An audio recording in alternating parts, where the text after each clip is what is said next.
नमस्कार, मी गौतमी शिकलगार. तरुण भारत समाजच्या आजच्या बातमीपत्रात आपल्या सर्वांचं स्वागत. कोल्हापूर बाजार समितीत गुळाचे सौदे ठप्प, हमाल आणि शेतकऱ्यांच्या वादानं शेतकरी संतप्त. कोल्हापुरात कम्युनिस्ट पक्षाचे भोंदूबाबा अशोक खरात विरोधात जोरदार निदर्शनं. प्रशासनाच्या दुर्लक्षाला कंटाळून ग्रामस्थांचे श्रमदान. गोकुळ शिरगावच्या सेवा रस्त्याची मलमपट्टी. श्री अंबाबाई मंदिरातील करोडोत्सव होणार अधिक सुस्पष्ट. गरुड मंडपाची उंची वाढणार. कोकणचा राजा हापूस कोल्हापुरात दाखल. यंदा मिळणार एक्सपोर्ट क्वालिटीचा हापूस. आणि उद्यापासून दाजीपूर अभयारण्य पर्यटकांना खुलं. पाहुयात यासह जिल्ह्यातल्या महत्त्वाच्या घडामोडी सविस्तर. कोल्हापूर कृषी उत्पन्न बाजार समितीत हमालांच्या आडमुठ्या धोरणामुळे आज सकाळपासून गुळाचे सौदे पूर्णपणे ठप्प ठेवण्यात आलेत. हमालाची मागणी आहे की गुळाचे सौदे एक दिवस आड काढावेत, तर गुळाचे मोठ्या प्रमाणात उत्पादन सुरू असल्यानं दररोज सौदे व्हायला हवेत, अशी आग्रही भूमिका शेतकरी बांधवांनी घेतली आहे. बाजार समितीत 150 पेक्षा जास्त हमाल कार्यरत असून सुद्धा सौदे बंद असल्यामुळे गुळ उत्पादक शेतकरी आक्रमक झाले. प्रशासनाने या वादावर तातडीनं तोडगा काढणं गरजेचं आहे, अन्यथा शेतकऱ्यांचे मोठे आर्थिक नुकसान होण्याची भीती व्यक्त होते. या ठिकाणी हमालांच्या माथाडी कामगारांच्याकडून गुळाचे सौदे बंद केलेले आहेत. कारण त्यांची अशी मागणी आहे की गुळाचा सीझन कमी आहे, एक दिवस आड करून सौदे सुरू करावेत, आम्हाला येण्या जाण्यासाठी परवडत नाही, ही त्यांची एक प्रामुख्याने मागणी आहे. परंतु काल अडते व्यापारी शेतकरी बांधव यांच्या समवेत काल त्यांची चर्चा होऊन एक त्यांनी असा निर्णय घेतला की दररोज अजूनही आवक या मार्केटमध्ये चांगली आहे, त्यामुळे दररोज सौदे सुरू करणे याबाबत त्यांची मागणी असल्यामुळे त्या दोघांचा आज या ठिकाणी समन्वय करण्याचा प्रयत्न केलेला आहे. परंतु हमाल माथाडी कामगार हे या ठिकाणी उपस्थित नाहीत.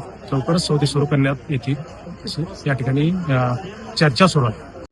आज नियमाप्रमाणे सौदे चालू होते, पण हमालांचं असं म्हणणं आहे की आवक कमी झाल्यामुळे एक दिवस आड सौदा करा.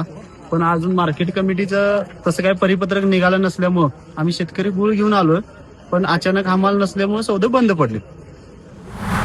भोंदूबाबा अशोक खरात आणि त्यांच्या संपर्कातील 39 आमदारांच्या विरोधात कोल्हापुरात मार्क्सवादी कम्युनिस्ट पक्षाने जोरदार निदर्शने केली आहेत. छत्रपती शिवाजी महाराज चौकात झालेल्या आंदोलनात भोंदूगिरीला खतपाणी घालणाऱ्या लोकप्रतिनिधी आणि अधिकाऱ्यांवर कडक कारवाईची मागणी करण्यात आली आहे.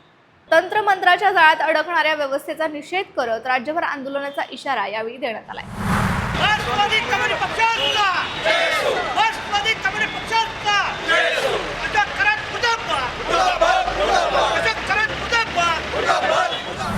गोकुळ शिरगाव येथील पुणे बेंगलोर महामार्गालगतचा सेवा रस्ता गेल्या वर्षभरापासून खड्ड्यांच्या विळख्यात आहे. वारंवार मागणी करून सुद्धा हायवे प्रशासन दुर्लक्ष करत असल्यानं अखेर गावातील तरुणांनी लोकवर्गणीतून पैसे जमा केले.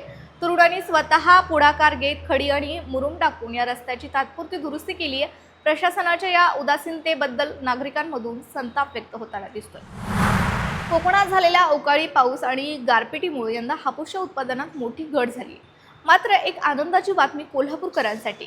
जागतिक युद्धजन्य परिस्थितीमुळे परदेशात जाणारा उच्च दर्जाचा आंबा थांबला असून तो आता थेट कोल्हापूरच्या बाजारपेठेत दाखल झालाय. 1100 रुपयांपासून 2500 रुपयांपर्यंत पेटीचे दर असून यंदा ग्राहकांना निर्यातक्षम दर्जाचा आंबा घर बसल्या चाखायला मिळणार आहे. यावर्षी पाहिलं तर गतवर्षीपेक्षा मार्केट यार्ड कोल्हापूर शेती उत्पन्न बाजार समितीमध्ये आंब्याची आवक थोड्या प्रमाणात आता चालू झालेली आहे. निसर्गाच्या बदलांमुळे वातावरणामुळे आंबा यावर्षी जरा कोकणचा आंबा पीकच मुळात 20 ते 25% असल्यामुळे कोल्हापूर बाजार समितीमध्ये आंब्याची आवक कमी असल्याने आपल्या आंब्याचा दर यावर्षी थोडाफार चढा असलेला दिसून येतो आहे. यापुढं थोडीफार जर आवक वाढली तर या आंब्याचे दर देखील थोड्या प्रमाणात कमी येण्याची शक्यता आहे. आणि तसेच एक्सपोर्ट बंद असल्यामुळे कोल्हापूर बाजारपेठेमध्ये आपल्या कोल्हापूरकरवासियांना एक्सपोर्टची देखील चव चाखता येण्यासारखी आता परिस्थिती दाखल झालेली आहे. कोल्हापूर जिल्हा परिषदेच्या नूतन मुख्य कार्यकारी अधिकारी म्हणून डॉक्टर जस्मीन यांनी आज पदभार स्वीकारलाय. पदभार स्वीकारताच त्यांनी प्रशासकीय कामात गतिमानता आणण्यावर भर देणार असल्याचं स्पष्ट केले. शासनाच्या विविध लोककल्याणकारी योजना जिल्ह्याच्या शेवटच्या गावापर्यंत पोहोचवण्यासाठी आपण कटिबद्ध असल्याची ग्वाही सुद्धा त्यांनी यावेळी दिली. तसेच कोल्हापूर जिल्हा याच्या रुरल एरिया खूप विस्तृत आहेत. एकूण 12 तालुके आपल्याकडे आहेत.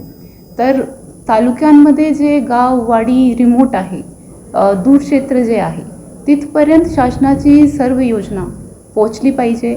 शेवटचे माणूसपर्यंत शासनाची महत्त्वाकांक्षी योजना पोहोचली पाहिजे. रस्ता दुरुस्तीच्या कामामुळे गेल्या 15 दिवसांपासून बंद असलेले दाजीपूर अभयारण्य उद्या 8 एप्रिलपासून पर्यटकांच्या स्वागतासाठी सज्ज झालंय। वन्यजीव आणि गव्यांच्या दर्शनासाठी प्रसिद्ध असलेले हे अभयारण्य पुन्हा सुरू होत असल्यामुळे स्थानिक व्यावसायिक आणि निसर्गप्रेमींमध्ये उत्साहाचं वातावरण पाहायला मिळते। वनक्षेत्रपाल राजेंद्र घुणकीकर यांनी याबाबतची अधिकृत माहिती दिली आहे। कोल्हापूरचे अंबाबाई आणि किरणोत्सव हे समीकरण पूर्ण जगासाठी कुतूहलाचा विषय आहे। मात्र सूर्यकिरणांच्या मार्गात येणारे अडथळे दूर करण्यासाठी आता पश्चिम महाराष्ट्र देवस्थान समितीने मोठं पाऊल उचललंय। मंदिरातील गरुड मंडपाची उंची 7 इंचानं वाढवण्याचा प्रस्ताव पुरातत्व विभागाकडे सादर करण्यात आलाय। यामुळे किरणोत्सव विना अडथळा आणि अधिक काळ पाहता येईल असा विश्वास समितीचे सचिव शिवराज नायकवाडे यांनी व्यक्त केला। ज्यावेळी आपण फरशी पुनर्रचनेचं काम हाती घेतलं त्यावेळी त्याच्या खाली सुद्धा आपल्याला काही डिझाईनचे खांब पायरीच्या जवळ दिसून आले आणि त्यामुळं आपण त्या फरशी खाली घेतल्यानंतर त्याचं डिझाईन कसं होईल या पद्धतीनं पुरातत्व विभागाकडे मार्गदर्शन मागितले। त्यांच्याकडून जे आपल्याला वेगवेगळ्या प्रकारचे 3 डिझाईन येतील त्यामध्ये जे फायनल होईल त्या पद्धतीनं ते काम पूर्ण सुरू होईल। दुसरी गोष्ट उंचीच्या बाबतीत आपल्याला जेवढं जास्त क्षेत्र किरणांचा आत येण्यासाठी मिळेल तर तेवढं जास्त तीव्र किरणांचा प्रवेश मंदिरात झाला तर किरणोत्सव चांगल्या पद्धतीने होईल। करवीर तालुक्यातील येवती येथे आजपासून अखंड हरिनाम सप्ताहाला भक्तिमय वातावरणात सुरुवात झाली आहे। वारकरी संप्रदायाची समृद्ध परंपरा जपत 7 दिवस ज्ञानेश्वरी पारायण, कीर्तन आणि प्रवचनांचा कार्यक्रम रंगणार आहे। 14 एप्रिल रोजी भव्य दिंडी सोहळा आणि महाप्रसादाने या सप्ताहाची सांगता होणार असून संपूर्ण गाव हरिनामाच्या जयघोषात न्हाऊन निघाले। येवती गावामध्ये अखंड रूढी परंपराप्रमाणे चालत आलेला हरिनाम सप्ताह, या सप्ताहाला ज्या पूर्वजांनी चालू केल्या त्याला वार तिथी आणि किती वर्षे झाली काय सांगता येत नाही। 2086 पासून 1986 पासून या सप्त्याला स्वरूप वेगळं दिलं आणि वेगळ्या स्वरूपामध्ये नित्यनेमानं काकड आरती, प्रवचन, कीर्तन, हरिपाठ आणि कीर्तन सेवा रात्री 9 ते 11 याप्रमाणे आजपर्यंत या परंपरेनुसार हा सप्त्याची सेवा चालू झालेली आहे। दैनिक तरुण भारत समूहाचे सल्लागार, संपादक आणि लोकमान्य सोसायटीचे अध्यक्ष डॉक्टर किरण ठाकूर यांनी आज आपल्या वयाची 73वी वर्ष पूर्ण करून 74व्या वर्षात पदार्पण केले। सांगलीत त्यांचा वाढदिवस अत्यंत उत्साहात साजरा करण्यात आला। यावेळी विविध क्षेत्रातील मान्यवरांनी उपस्थित राहून त्यांच्या कार्याचा गौरव केला आणि त्यांना पुढील प्रवासासाठी शुभेच्छा दिल्या। तर या होत्या आजच्या दिवसभरातल्या ठळक घडामोडी। अशाच नवनवीन अपडेट्ससाठी पाहत रहा तरुण भारत। पुन्हा भेटूया उद्याच्या बातमीपत्रात। तोपर्यंत नमस्कार।